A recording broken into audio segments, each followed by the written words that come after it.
o começo no fim.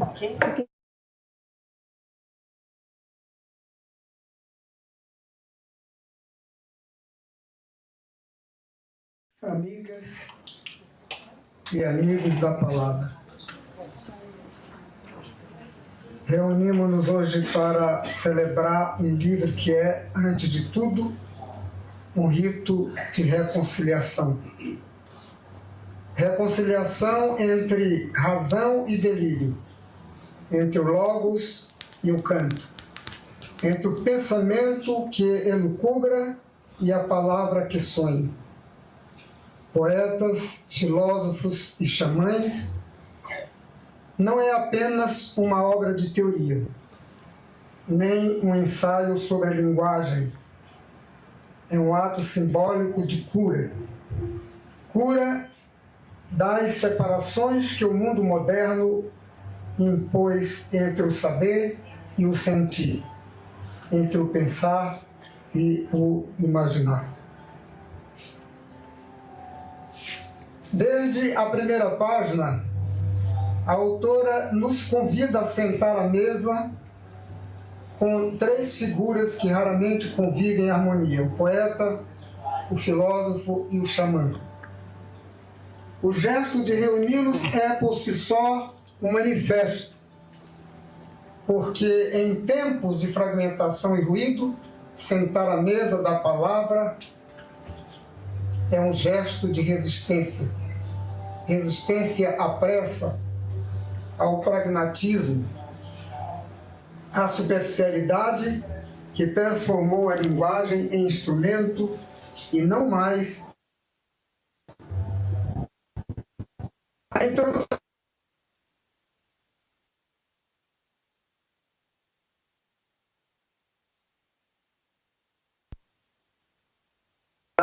Não é tratado, mas um caminho iniciático, um percurso pela alma humana por meio de suas três grandes linguagens: a poesia, a filosofia e o xamanismo. Cada uma delas é uma forma de se aproximar do mistério. Cada uma tenta, a seu modo, decifrar a obscuridade do ser e dar sentido ao indizível. Na primeira parte, dedicada aos poetas, a autora nos conduz ao território da loucura e da inspiração.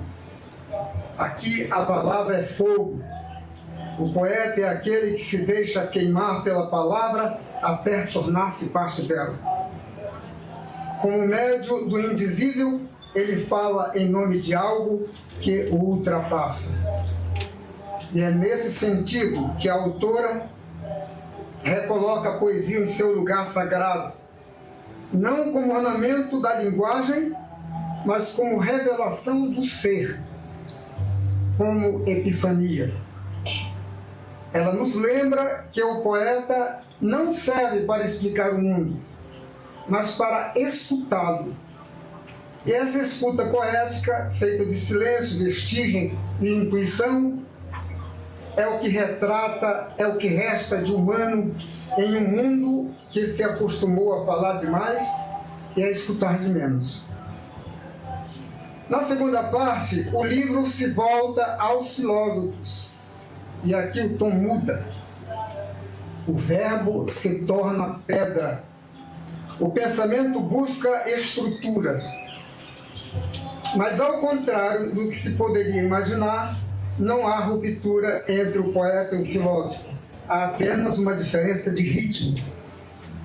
Se o poeta mergulha, o filósofo observa. Se o poeta sente, o filósofo compreende. Se o poeta delira, o filósofo interroga. Ambos, porém, estão diante do mesmo enigma, o mistério da existência.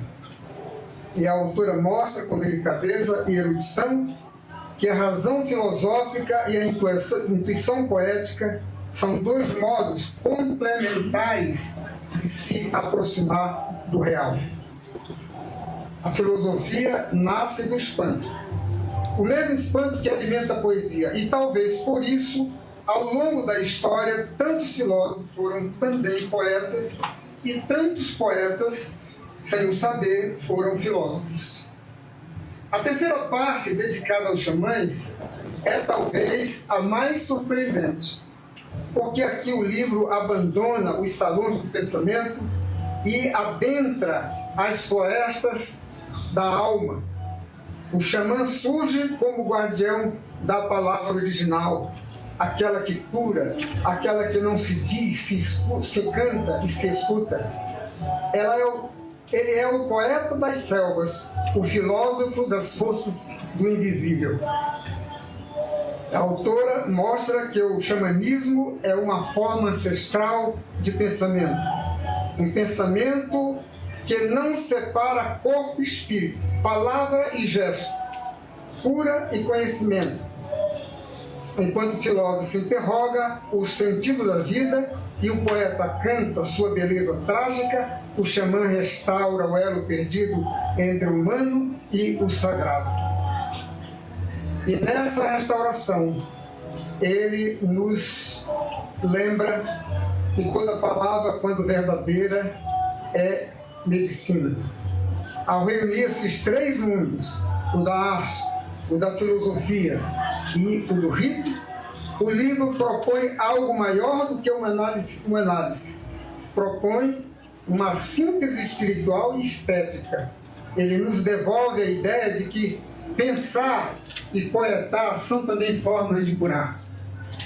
E talvez o grande desafio do nosso tempo seja reaproximar esses três caminhos que a modernidade separou. Quando chegamos à conclusão, sentamos à mesma mesa poetas, filósofos, xamãs. Temos a sensação de que o círculo se fecha, mas o fechamento aqui não é um ponto final, é uma comunhão, porque a autora não pretende resolver as tensões entre essas figuras, mas celebrá-las. O poeta continua a delirar, o filósofo continua a pensar, o xamã continua a cantar. E é justamente dessa diferença em harmonia que nasce a sabedoria. Este livro é, portanto, uma oferta à complexidade. Ele nos recorda que o humano não cabe em uma só forma de saber, que não basta compreender o mundo, é preciso também encantá-lo, que não basta curar o corpo, é preciso também curar a palavra, e que a maior loucura talvez seja acreditar que razão e emoção, ciência e mito, pensamento e fé não possam mais dialogar. Em tempos de algoritmos e de discursos vazios, poetas, filósofos e xamãs nos oferecem uma pausa. Uma pausa para lembrar que pensar é também sentir. E que sentir é uma forma superior de pensamento. A autora nos convida, com coragem e ternura, a reencontrar o intelecto, a devolver ao saber o seu coração. Porque, no fundo, ela parece nos dizer que a palavra só se torna verdadeira quando nasce da escuta do invisível. Que este livro encontre leitores capazes não apenas de compreendê-lo, mas de deixar-se transformar por ele. Porque, no fim, a palavra que cura, como a palavra que pensa e a palavra que canta, só existe para isso.